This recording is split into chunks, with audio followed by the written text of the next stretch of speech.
Welcome back, everybody. Today's video is going to cover the do's and don'ts of mounting your forend to your Contender or Encore barrel that has the dovetail inserts. Let's get to it.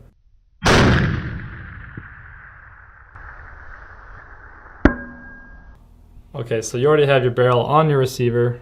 It's time to put your forend on. It's your last step. You're ready to go shooting. You're excited.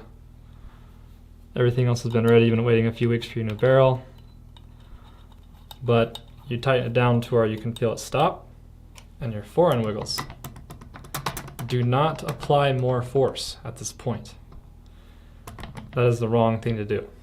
If you tighten this any further, you are simply just ruining your barrel. Oh, I'm going to keep tightening it because my forend's wiggling. Let's just keep going.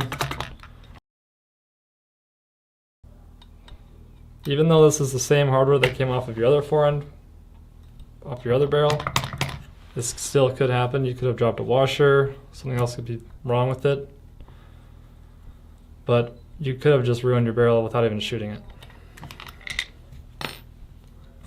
Because now look at that. The dovetail just comes right out. You have a clear line from where your screw is hitting your barrel, and it torqued this dovetail insert up, and it bent the metal. We can't warranty this. We can't assume that you know how to put a forend on, so we're trying to help you guys by making this video to watch out for this. A simple fix could be to shorten your screw, add a couple washers that are 8 cents from the hardware store, whatever. Do not over torque the screws after you've already hit something and your forend continues to wiggle. At this point, where this barrel has clearly been ruined, it is salvageable. I wouldn't recommend shooting it like this. You may already have a barrel that has one of these issues like this, or a TC barrel that's really old and used, over torqued, but it will cause accuracy issues, especially when your stuff heats up. If you take a punch, a little bit oversized punch, this is a 5/16, and you whack these back down,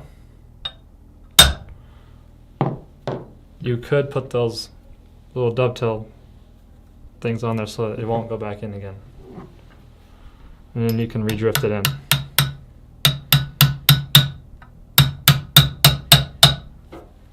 And I would highly recommend also staking it where we've already staked it, just to ensure a proper hold. I hope that this helped you guys out installing a new forend on your TC. Please like, subscribe, comment below. Thanks for watching. We'll see you next time.